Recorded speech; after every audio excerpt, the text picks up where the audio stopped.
마태복음 6장 5절에서 15절까지의 말씀을 교독하시겠습니다. 또 너희는 기도할 때 외식하는 자와 같이 하지 말라. 그들은 사람에게 보이려고 회당과 큰 거리 어귀에 서서 기도하기를 좋아하느니라. 내가 진실로 너희에게 이르노니 그들은 자기 상을 이미 받았느니라. 너는 기도할 때에 내 골방에 들어가 문을 닫고 은밀한 중에 계신 내 아버지께 기도하라. 은밀한 중에 보시는 내 아버지께서 갚으시리라. 또 기도할 때 이방인과 같이 중언부언하지 말라. 그들은 말을 많이 하여야 들으실 줄 생각하느니라. 그러므로 그들을 본받지 말라. 구하기 전에 너희에게 있어야 할 것을 하나님 너희 아버지께서 아시느니라. 그러므로 너희는 이렇게 기도하라. 하늘에 계신 우리 아버지여, 이름이 거룩히 여김을 받으시오며 나라가 임하시오며 뜻이 하늘에서 이루어진 것 같이 땅에서도 이루어지이다. 오늘 우리에게 일용할 양식을 주시옵고 우리가 우리에게 죄 지은 자를 사하여 준 것 같이 우리 죄를 사하여 주시옵고 우리를 시험에 들게 하지 마시옵고 다만 악에서 구하시옵소서. 나라와 권세와 영광이 아버지께 영원히 있사옵나이다. 아멘. 너희가 사람의 잘못을 용서하면 너희 하늘 아버지께서도 너희 잘못을 용서하시려니와. 함께 읽습니다. 너희가 사람의 잘못을 용서하지 아니하면 너희 아버지께서도 너희 잘못을 용서하지 아니하시리라. 아멘. 할렐루야. 예배 가운데로 나오신 모든 성도님들을 환영하고, 또 이 더운 여름에 갑작스럽게 비가 내려서 날씨가 오히려 시원해졌습니다. 잘 오셨습니다. 주님의 전에서 더욱 시원한 말씀과 더욱 시원한 찬양과 더욱 시원한 기도를 누리시기를 바랍니다. 오늘 말씀에서 예수님께서는 제자들에게 기도를 가르치십니다. 오늘 말씀은 산상수훈의 일부분의 말씀으로서 우리가 주기도문, 주님께서 가르쳐 주신 기도라고 알고 있는 바로 그 부분입니다. 익숙하게 외우시는 부분일 텐데 성경 말씀이 조금씩 달라서 오히려 어색하신 부분이 없잖아 있었을 것 같습니다. 우리가 알고 있는 바로 그 주기도문, 오늘 그 주기도문에 대해서 조금 이야기를 해보려고 합니다. 주기도문 앞부분부터 그 뒤에 나오는 말씀까지 우리가 함께 읽었습니다. 누가복음 11장 1절에서는 이 주기도문을 예수님이 알려주신 게 아니라 제자들이 원해서 예수님이 가르치셨음을 이야기하고 있습니다. 함께 해볼까요? 누가복음 11장 1절 말씀 한 목소리로 읽어보겠습니다. 예수께서 한 곳에서 기도하시고 마치심에 제자 중 하나가 여짜오되 주여, 요한이 자기 제자들에게 기도를 가르친 것 같이 우리에게도 가르쳐 주옵소서. 제자 중에 한 사람이 요청을 한 겁니다. 예수님, 우리에게도 기도를 가르쳐 주십시오. 이 기도문을 우리에게도 주십시오. 우리가 그것으로 기도하고자 합니다. 제자들이 이 기도문을 요청을 합니다. 제자들은 유대인이었습니다. 모두 유대인이었죠. 유대인들은 태어나면서부터 계속해서 기도문을 귓가에 듣는 민족입니다. 일상에서 기도를 계속하던 이들이 바로 유대인들이었죠. 카디시라고 하는 짧은 기도를 하루에 2-3번씩을 외는 게 기본이고요. 축복의 기도도 쉴 새 없이 하고요. 그 외에도 시편을 아주 자주 외우고 절기 때마다 여러 기도문들을 쉴 새 없이 외우고 읽고 듣고 잘하는 사람들이 바로 이 유대인들입니다. 그런데 이 사람들이 기도를 몰라서 예수님께 기도문이 필요해서 더 많은 기도문을 수집하려고 예수님께 기도문을 달라고 했을까요? 그렇진 않을 것입니다. 예수님의 제자로서 오히려 예수님이 평소에 하시는 기도를 조금 더 알고자, 예수님이 어떤 생각으로 어떤 마음가짐으로 기도하시는지를 배우고자 아마 물었던 것 같습니다. 동시에 이 예수님 당시의 시대 상황을 이해한다면 이 기도문을 요청하는 모습이 훨씬 더 자연스럽게 다가옵니다.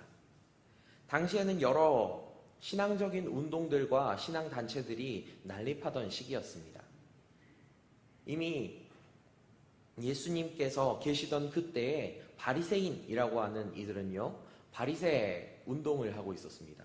구별된 사람으로서 우리는 특별하고 우리는 더욱 성별하여서 하나님 앞에 거룩한 사람이 되어야 한다라는 마음가짐을 가지고 성경을 외우고요, 기도를 하고요, 말씀을 읽으면서 평생을 살아가겠다고 하는 운동, 바리새 운동이 있었고, 그 외에도 사회 주변의 쿰랑 공동체라고 하는 공동체에서 SNL파 사람들이 신비주의 운동 또한 벌이고 있었습니다.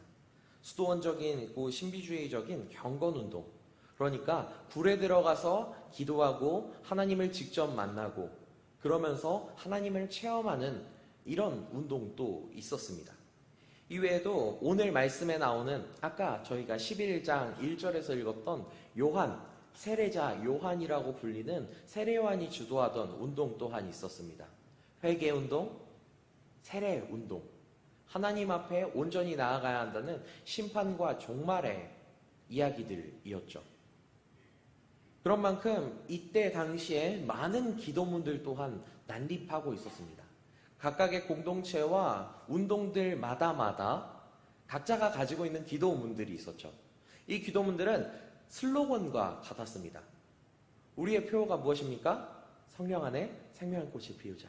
이런 것처럼 각각의 공동체들이 자기들의 기도문들을 가지고 공유하고 나누면서 우리가 어떠한 마음으로 하나님을 따르자, 어떠한 마음으로 더욱 경건을 힘쓰자라고 하던 시기가 바로 이 시기였던 것이죠. 그래서 예수님의 제자들 또한 자기 공동체, 예수 제자 공동체라고 하는 자기들의 공동체에 특별한 소속감을 느끼고 예수님께서 주시는 슬로건을 받고 싶으셨던 것입니다. 그러했기 때문에 각자가 원하던 특성에 맞는 각자의 공동체의 성향에 맞는 기도문들을 가지고 있던 공동체들, 그 운동들, 그들을 바라보면서 똑같은 생각을 했던 겁니다. 예수님께서는 특별한 비전이 있으실 것이다. 예수님께서는 그분이 가지고 있는 특별한 하나님을 향한 가치관이 있으실 것이다. 그렇기 때문에 우리가 이 구원 공동체, 예수님의 공동체를 따르고 있지 않은가? 예수님 우리에게 그 슬로건과 비전을 보여주십시오. 라는 것이 오늘 이 제자들의 마음이었습니다. 그래서 한 사람이 대표로 예수님께서 기도를 하시고 영적으로 충만하셨을 때 그 기도문을 같이 받고자 이야기를 꺼냈습니다. 예수님, 저희에게 기도문을 주십시오. 이제 이 맥락이 조금 이해가 되실 것입니다. 그저 단순하게 이들이 기도를 못해서 혹은 기도문을 수집하려고 예수님께 기도문을 달라고 한 게 아니라 오히려 그들 안에서 더 단단하게 공동체를 이루고자 하는 마음으로 이 기도문을 요청했습니다. 예수님께서는 선뜻 그 기도문을 주십니다. 그런데 앞에 단서를 붙이십니다. 예수님께서는 그들이 그저 글자 그대로 예수님의 기도를 따라서 읊조리는 것만을 원하시진 않았던 것 같습니다. 그래서 예수님께서는 제자들에게 그 앞에 더 중요하게 생각할 것들을 던져주십니다. 마태복음 6장 5절과 6절 말씀입니다. 함께 보도록 하겠습니다. 5절과 6절 말씀 한 목소리로 읽어보겠습니다. 또 너희는 기도할 때에 외식하는 자와 같이 하지 말라. 그들은 사람에게 보이려고 회당과 큰 거리 어귀에 서서 기도하기를 좋아하느니라. 내가 진실로 너희에게 이르노니 그들은 자기 상을 이미 받았느니라. 너는 기도할 때에 내 골방에 들어가 문을 닫고 은밀한 중에 계신 내 아버지께 기도하라. 은밀한 중에 보시는 내 아버지께서 갚으시리라. 아멘. 상에 대해서 이야기를 하시죠. 저기에서 이야기하는 저 사람들, 그들은 이미 상을 받았다. 그런데 조용한 데서 기도할 그 사람은 하나님께서 갚으실 것이다. 기도 드리기 이전에 기도에 대한 마음가짐을 주십니다. 예수님은 처음 제자들에게 주신 말씀은 너희들이 이렇게 기도하면 된다라는 가이드라인보다는 오히려 경고문에 가깝습니다. 앞에 나오는 이들이 어떤 사람들입니까? 예수님께서는 외식하는 자라고 말씀하십니다. 겉모양만 그럴싸한, 하나님께서 보는 것보다 사람이 보는 것을 더 중시하는 듯한 그러한 기도하는 사람들, 그들을 지적하면서 기도에 대한 가르침을 시작하십니다. 예수님의 가르침은 우리가 지금 생각하기로는 시끄럽게 기도하는 사람들, 많은 사람들 앞에서 기도하는 사람들, 그들을 빗대서 외식하는 자라고 하시는구나 라고 생각할 수 있습니다.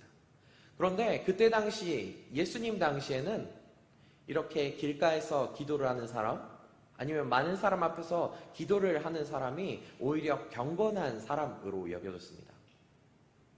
주변에 어떤 사람이 있든지 상관없이 하나님과 소통하려는 사람, 하나님께 마음을 올리려는 사람으로 여겨졌기 때문에 오히려 그들이 경건한 사람이라고 칭송을 받게 되었죠.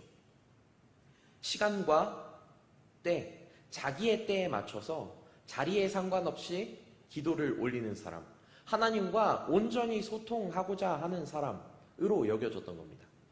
어떠십니까? 이렇게 들으니까 또 다르게 보이시지 않나요?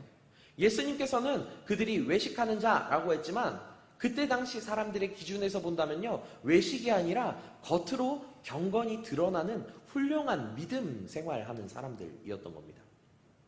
예수님을 생각하지 않고 그저 그 사람들을 바라봤을 때 자기들이 할 수 있는 최선으로 하나님께 시선에 신경 쓰지 않고 집중하는 사람들이었던 것이죠. 오히려 사람들이 없는 조용한 골방에서 은밀히 기도하는 사람들은 하나님께 어떤 안 좋은 이야기를 하려고 하는 거지? 자기의 욕망을 어떻게 표현하려고 저렇게 조용히 들어가서 기도를 하는 거지? 이런 시선을 받던 시절이었던 겁니다. 그런데 예수님은 역으로 이야기하시죠. 그들은 외식하는 자들이다. 겉으로 나와서 큰 길가에서 여러 사람들이 모인 그 자리에서 기도를 하는 모습을 보아라. 그들은 주변 사람들이 보았을 때 이미 경건한 자로 여기지 않느냐? 그들은 상을 받았다. 오히려 자기의 기도를 제대로 하지 못하는 사람, 조용하게 하나님께 눈물을 흘리면서 그 앞으로 나아가는 그 사람은 지금 값을 받지 못하고 있지 않냐? 하나님이 갚아주실 것이다. 마음가짐을 바라보고 있으신 겁니다. 사람의 겉모습이 어떻든지 간에 그가 큰 길 어귀에서 기도를 하든 조용한 골방에서 기도를 하든 하나님은 똑같이 들으신다는 것, 그것에 오히려 초점을 맞추고 있다는 걸 보셔야 합니다. 그들이 하나님 앞에서 온전하기 위해서 어떠한 장소에서든지 상관없이 기도를 드린다면 그들은 외식하는 자가 아니라 오히려 예수님의 말씀에 합한 자들일 겁니다. 그런데 골방에 들어가서도 마찬가지죠. 그들이 정말 은밀한 기도, 하나님께 드릴 기도, 자기의 욕망을 위한 기도를 드린다면 하나님이 갚으시는 게 아니라 하나님이 듣지 않으실 기도를 하고 있는 것입니다. 성도 여러분, 우리는 여기서 분명히 이 사실을 기억해야 됩니다. 하나님께서 바라시는 기도를 하는 사람을 원하시는 것이지 예수님께서는 큰 소리로 기도하는 사람을 뭐라 하는 게 아니고요, 작은 골방에서 있는 그 기도만 들으신다라고 하시는 게 아닙니다. 오히려 그들의 마음 안에 온전히 하나님이 있다면 어떠한 자리에서든지 어떠한 공간에서든지 하나님이 들으신다는 걸 더 강조하고 있으십니다. 성도 여러분, 우리가 그 사실을 기억하면서 이 자리에서든지 이 자리에 사람이 있든지 없든지 하나님께만 집중하며 기도하시는 모든 분들 되시기를 바랍니다. 예수님께서는 바로 그 마음가짐을 가르치십니다. 이후에 나오는 말씀들 역시 마찬가지입니다. 7절, 8절 말씀입니다. 또 기도할 때 이방인과 같이 중언부언하지 말라. 그들은 말을 많이 하여야 들으실 줄 생각하느니라. 그러므로 그들을 본받지 말라. 구하기 전에 너희에게 있어야 할 것을 하나님 너희 아버지께서 아시느니라. 같은 말씀입니다. 하나님께서는 그 마음을 보십니다. 겉을 보는 게 아닙니다. 많은 말을 할지라도 결국 하나님이 들으시는 말은 정해져 있습니다. 하나님의 말씀, 하나님의 뜻, 하나님의 계획을 기도하기를 바랍니다. 그리고 그 안에서 하나님의 놀라운 비전들이, 놀라운 뜻들이 샘솟아 날 줄을 믿으시길 바랍니다. 하나님께 집중해라. 5절부터 8절의 말씀은 바로 그 한 가지를 이야기하고 있습니다. 이제 제자들의 마음이 조금 가다듬어졌을 것입니다. 좋은 말, 나쁜 말 모두 들으면서 너희가 가지치기해서 하나님께만 집중해야 한다라고 예수님께서 이야기하셨습니다. 이제 어떻게 기도해야 되는지에 대해 쭉 이야기를 해주십니다. 너희는 이렇게 기도하라. 우리가 알고 있는 말이죠. 9절부터 13절의 말씀입니다. 그러므로 너희는 이렇게 기도하라. 하늘에 계신 우리 아버지여, 이름이 거룩히 여김을 받으시오며 나라가 임하시오며 뜻이 하늘에서 이루어진 것 같이 땅에서도 이루어지리이다. 오늘 우리에게 일용할 양식을 주시옵고 우리가 우리에게 죄 지은 자를 사하여 준 것 같이 우리 죄를 사하여 주시옵고 우리를 시험에 들게 하지 마시옵고 다만 악에서 구하시옵소서. 나라와 권세와 영광이 아버지께 영원히 있사옵나이다. 아멘. 우리가 생각하는 이 말씀은 우리 생각보다 훨씬 더 깊은 차원에 있는 말씀들입니다. 제가 이 말씀들을 전부 다 드리진 못하지만 예수님께서는 이를 바탕으로 기도하라고 말씀을 하셨죠. 세상에는 아주 특별한 경험들이 있습니다. 사진 한번 보여주실까요? 세상에는 아주 특별한 경험들이 있습니다. 어떤 경험들은 혼자서만 누릴 수 있는 특별한 경험들이 있습니다. 익스트림 스포츠라고 하죠. 카누라거나 래프팅이라거나 아니면은 행글라이더나 다이빙 같은 것들, 특별한 경험들이 있습니다. 또는 가족들과 함께해야만 누릴 수 있는 경험들 또한 있습니다. 소중한 경험들이지만 이 경험들을 말로 표현하거나 어떤 방법으로 표현하든지 간에 그걸 똑같이 경험할 수는 없습니다. 또한 자기가 할 수 있는 최선의 것들로 남을 섬기는 것 역시 자기만 아는 아주 특별한 경험입니다. 그 누구와도 나눌 수 없죠. 함께 하려고 하지만 그걸 같이 한다고 해서 똑같은 경험, 똑같은 생각을 하지는 않습니다. 성도 여러분, 기도 역시 마찬가지입니다. 예수님께서 똑같은 표현으로 기도를 알려주셨습니다. 예수님 때로부터 지금까지 같은 기도를 우린 전부 하고 있습니다. 글자는 조금 달라지고 언어는 조금 달라졌을지언정 예수님께서 가르쳐주신 기도가 바뀌거나 혹은 다른 사람들의 손에 들려서 전혀 다른 말이 되지는 않습니다. 우리는 이 기도를 여전히 하고 있죠. 모임을 할 때 주님 가르쳐주신 기도로 우리의 예배를 마치고요. 주님 가르쳐주신 기도를 따라서 우리가 여러 번 기도를 합니다. 아마 여기 계신 거의 모든 성도님들은 이 기도를 다 외우셨을 것입니다. 옛날 구버전이든지 현재 버전이든지 그냥 툭 하면은 하늘에 계신 하면서 쭉 전부 읊으실 수 있으실 것입니다. 그런데 성도님들, 우리가 이렇게 자연스럽게 그리고 자동으로 나오는 이 기도문이 얼마나 깊은 이야기가 담겨 있는 줄 혹시 아십니까?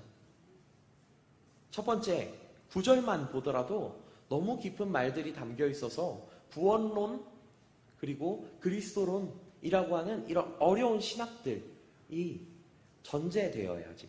그러니까 이미 알아야지 이 말들을 이해할 수가 있습니다. 제가 짧게만 9절만 설명해 보도록 하겠습니다.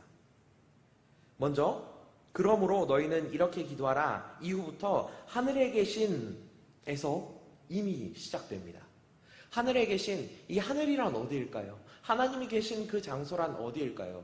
하늘에 계신이라고 시작했을 때 보통 하나님께서 계신 자리라기보다 하나님께서 이 세상을 창조하셨고 그 모든 것들을 움직이고 계시고 또한 바라보고 계시다라는 것에서부터 모든 말씀이 시작합니다. 하늘에 계신 그 분, 이 아버지에 대한 것 이전에 그분이 세상을 만드시고 또 여전히 움직이는 분이시며 그분이 하시는 일을 사람이 볼 수 없고 하늘에서 보아야지 하나님이 아실 것이다 라는 것, 그러한 큰 의미를 담고 있습니다. 우주를 단번에 움직이는 분이시니 우리 사람들로서는 그분을 알 수가 없고 또 하늘에 계신 분, 하늘의 하나님이 바로 그러한 놀라운 능력을 가지신 권능의 하나님이다 라는 말, 하늘에 계신의 이 이야기들이 담겨져 있습니다. 초월적인 하나님을 고백하는 것이죠. 우리 아버지는 어떻습니까? 유대인들의 입장에서는 하늘 아버지, 하늘에 계신 하나님을 아버지라고 부르는 것을 상상할 수도 없는 일입니다. 그런데 첫 문장부터 예수님은 모범이라고 따르라 라고 하신, 너희는 이렇게 기도해라 라고 하신 이 기도문에서 아버지라고 시작을 하십니다. 사람은 하나님을 감히 아버지라고 표현할 수 없는 게 유대인의 기본 개념입니다. 너무 높으셔서 그 성경을 필사할 때 야훼, 하나님 여호와를 쓸 때는 목욕제기하고요, 붓을 새롭게 가다듬고 쓰기 시작했을 만큼 그렇게 소중하고 높고 경건하고 거룩하신 분, 그분이 바로 하나님입니다. 찬양을 받으셔야 하고요, 함부로 이름 또한 부를 수 없는 분이 하나님이신데 예수님께서는 우리 아버지, 예수님의 아버지도 아니고 우리의 아버지로 그분을 당겨옵니다. 하나님께서 아버지라고 부르도록 한 겁니다. 그뿐 아니라 그 하나님께서는 우리를 자녀로 삼으셨다고까지 이야기를 발전시켜 나가게 되는 것이죠. 이 끝이 구원에 이르게 됩니다. 우리를 사랑하셔서 죄 가운데 있는 우리를 그냥 둘 수 없은 바로 그 아버지이신 하나님이 우리를 너무나도 사랑하셔서 예수님까지 함께 형제로 우리 가운데 보내셨다. 하나님의 자녀로 우리를 선택하셨다라고 하는 이야기. 초월적인 하나님, 하늘에 계신, 그리고 우리 아버지, 너무나도 친근하고 사랑이 많은 하나님, 이 이야기를 한 단어로 표현하신 것입니다. 여기에서 끝나지 않습니다. 이름이 거룩히 여김을 받으시오며, 초월적이신 하나님, 모든 일을 움직이시며 세상의 모든 것을 만드신 바로 그 하나님이시면서 동시에 우리를 사랑하셔 우리와 함께 하시기를 원하시는 분, 우리에게 낮은 자리에까지 이름을 알려주시면서 아버지라고 부르도록 우리를 사랑하시는 분, 초월적이면서 사랑하시는 그 하나님을 이름을 부를 때 어떻게 불러야 하느냐? 거룩하게 구별해서 불러야 한다 이야기하는 것입니다. 제자들의 입장에서는 세계관이 뒤흔들리는 첫 문장이었을 것입니다. 하나님을 거룩히 여기고 높이고 경배하고 찬양하는 것이 마땅할 유대인들에게 아버지로 그분을 당겨오면서 사랑이 있으신 분이고 거기뿐만 아니라 놀라운 은혜를 베푸시는 분이라는 것을 상기시켜 주신 것입니다. 어떠십니까? 9절 한 절입니다. 이 말씀이 너무나도 깊어서요, 제가 급히 이야기를 했고 간추려서 이야기를 했는데도 주기도문은 너무나도 깊은 이야기들이 담겨 있습니다. 성경의 하나님, 오직 그분을 경배하고 찬양해야 될 그 하나님, 그분에 대한 기도가 주기도문, 주님께서 가르쳐 주신 기도에 담겨 있습니다. 우리가 한 이 기도문들이 우리 삶 가운데에서요, 참 많은 것들을 변화시킬 수 있는 힘이 있습니다. 이 이야기들을 더욱 깊이, 더욱 많이 배경과 함께 풍성하게 알면 우리의 신앙생활이 더욱 아름다워질 줄을 믿으시기를 바랍니다. 성도 여러분, 주님께서는 이렇게 기도를 바라고 있으십니다. 왜 이 주님께서 가르쳐 주신 기도가 슬로건이 되는 줄 이제 아시겠습니까?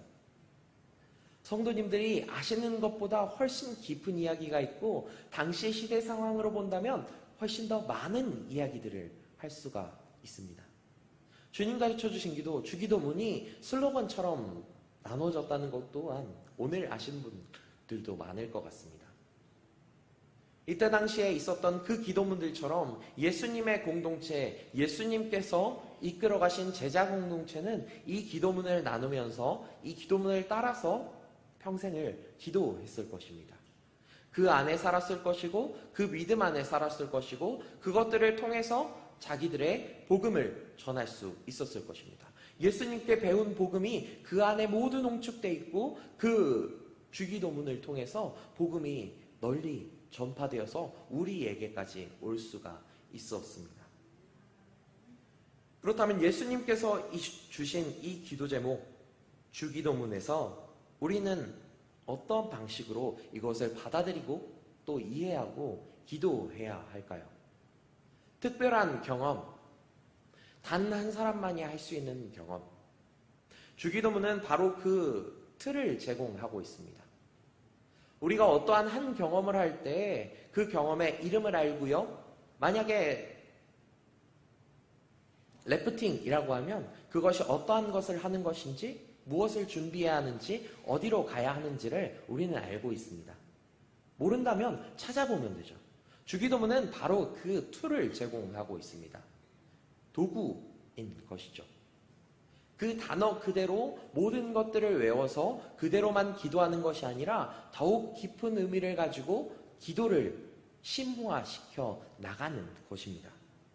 14절과 15절에서는 그 기도를 어떤 마음가짐으로 해야 되는지 더욱 확실하게 보여주고 있습니다. 14절, 15절 말씀을 함께 읽어보겠습니다. 너희가 사람의 잘못을 용서하면 너희 하늘 아버지께서도 너희 잘못을 용서하시려니와 너희가 사람의 잘못을 용서하지 아니하면 너희 아버지께서도 너희 잘못을 용서하지 아니하시리라. 아멘. 기도에는 몇 가지의 요소들이 있습니다. 감사도 있고요, 찬양도 있고요, 경배도 있고요, 하나님께 나아가는 시간도 있고, 그 모든 시간들 가운데에서 한 가지 빠져서는 안 되는 것이 있습니다. 바로 용서와 회개입니다. 회개만으로도 충분하죠. 우리 자신들은 죄 가운데에서 살아가고 있습니다. 예수 그리스도를 통해서 모든 죄를 벗었다고 하지만 그 죄 가운데에서 여전히 우리는 살아가고 있고 삶을 살아가면서도 죄를 쉴 새 없이 맞닥뜨리게 됩니다. 예수님께서는 다른 사람들이 죄 가운데 살아가는 것을 용서하라 하셨고요. 그리고 우리가 죄 가운데 빠지지 않고 하나님께로 다시 돌아오도록 말씀하셨습니다. 무엇을 통해서요? 기도를 통해서요. 다시 한번 말씀드립니다. 주기도문은 도구입니다. 어떤 도구입니까? 하나님께 집중할 수 있도록 슬로건을 걸어주신 것입니다. 또한 우리가 세상 가운데 살면서 죄에 빠졌을 때 주님 가르쳐 주신 기도, 그 도구를 통해서 다시 하나님께로 돌아오도록 우리를 이끄는 도구입니다. 예수님께서는 주기도문 앞과 뒤에 어떤 때 사용해야 되는지 명확히 알려주셨고 그 마음가짐까지도 알려주신 것입니다. 성도 여러분, 우리가 오늘 읽은 이 5절부터 15절까지의 말씀은 바로 그러한 방식으로 사용하는 예수님을 향한, 하나님을 향해 나아가는 도구입니다. 우리가 평소에 외우는 바로 그 주기도문이 그러한 방식으로 사용된다는 것을 기억하셨으면 좋겠습니다. 어려운 순간이 있으십니까? 기도가 잘 되지 않는 순간이 있으십니까? 그렇다면 주기도문을 그대로 읽어보십시오. 그리고 여러 번 읽으시다가 우리 마음속에 뜨겁게 하는 한 구절이 있을 수도 있습니다. 하늘에 계신, 그래, 하나님께서는 세상을 창조하셨고 모든 걸 만들어주신 분이지 지금도 여전히 우리를 움직이시는 분이야. 우리 아버지, 나를 사랑하시는 분이지. 모든 걸 아끼지 않으시는 분이지. 이 세상을 나에게 허락하신 분이지. 성도 여러분, 우리는 주기도문을 통해서 이렇게 기쁜 기도를 들어갈 수 있습니다. 예수님께서는 바로 그러한 기도를 바라고 우리에게 이 슬로건, 주기도문을 주셨습니다. 우리는 이 기도문을 모두가 알고 있고 언제나 사용하고 있습니다. 그렇다면 우리가 조금 더 좋은 방식으로 깊이 들어가는 방식으로 이 기도문을 사용하면 우리의 신앙생활이 더욱 풍성해지지 않겠습니까? 더욱 아름다워지지 않겠습니까? 성도 여러분, 우리가 이 기도문 하나까지도 주님께서 주셨음을 기억하고 주님의 말씀으로 받아서 이걸 더욱 깊고 풍성하게 누릴 수 있었으면 좋겠습니다. 하나님께서는 이사야서에서 이렇게 우리에게 말씀하십니다. 죄 때문에 우리가 닿지 못하는 순간이 있고 죄 때문에 하나님을 찾지 못하는 순간이 있을 수밖에 없음을 분명히 이야기하고 계시죠. 1절과 2절 말씀입니다. 여호와의 손이 짧아 구원하지 못하심도 아니요 귀가 둔하여 듣지 못하심도 아니라 오직 너희 죄악이 너희와 너희 하나님 사이를 갈라놓았고 너희 죄가 그의 얼굴을 가리어서 너희에게서 듣지 않으시게 함이니라. 예수님께서는 알고 계셨던 겁니다. 죄, 우리가 하나님을 멀어지게 하는 것, 하나님으로부터 멀리 떨어지게 하는 그것을 바로 이 기도로 돌파하기를 원하셨습니다. 주님께서는 기도할 때의 마음가짐을 아까 말씀드렸죠. 하나님께만 집중하도록 우리의 마음을 돌리시고요. 그리고 우리가 기도할 수 없는 그때에도 기도할 수 있도록 이렇게 기도문까지 허락하셨습니다. 성도 여러분, 우리가 지금 어떠한 마음으로 이 자리 가운데 와 있습니까? 주님께 혹시 기도하지 못할 만큼 마음이 어려우신 분들이 있으십니까? 우리가 주기도문으로 한번 기도해 봅시다. 우리가 기도를 잠깐 잊은 순간이 있을 수도 있습니다. 그때 우리가 습관적으로 외웠던 바로 그 기도, 주기도문으로 기도해 봅시다. 주님께서는 그 모든 기도를 기다리고 또 들으십니다. 큰 길에서 하는 기도일지라도 들으시고요. 작은 골방에서 하는 기도일지라도 모두 들으십니다. 우리가 기도할 수 없는 그 순간에도 주님이 가르쳐 주신 기도로 그 모든 순간을, 어려움을, 역경을 돌파해 나가는 모든 성도님들 되시기를 바랍니다. 제가 작게 간증할 거리가 있습니다. 어제죠.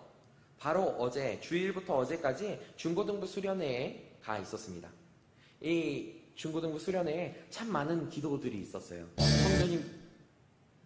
성도님들의 기도와 함께, 그리고 여러 선생님들의 기도, 그리고 중보기도 팀도 따로 있었고요. 학부모님들도 열심히 기도를 해주셨습니다. 그것뿐만이 아닙니다. 학생들도 수련회 직전에, 그러니까 지난주죠. 일주일 내내 5일 동안 임원들이 직접 인도하면서 열심히 새벽 기도를 했습니다. 유치부에서 했는데 아마 잘 보이지 않아서 모르실 거예요. 그런데 열심히 했습니다. 그리고 이 열심히 하는 친구들을 위해서 헌신해 주신 분들도 있고요. 그들이 그래서 그 마음을 알았는지 최선을 다해서 예배를 드리고 집회를 드렸습니다. 첫째 날 집회부터 저는 마음이 좀 어려웠습니다. 왜냐하면 이미 애들이 더위에 찌들었는지 어쩐지 눈이 풀려 있더라고요. 첫째 날 저녁에 고기를 먹고 분명히 힘이 나야 되는 상황인데 상황이 좋지 않은 것 같았습니다. 한번 보실까요?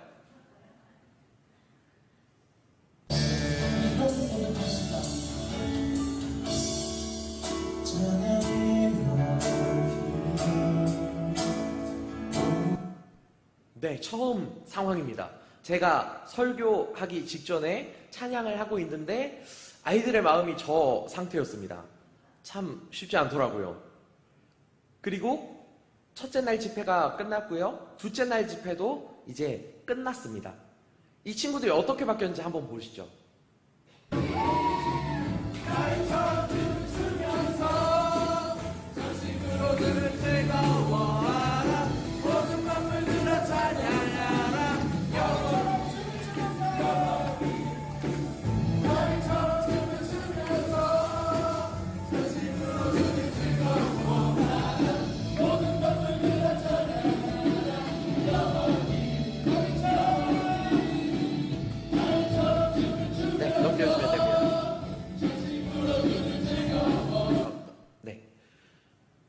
이 아이들이 이렇게 바뀌었습니다. 어떠세요? 좀 변화가 보이시나요?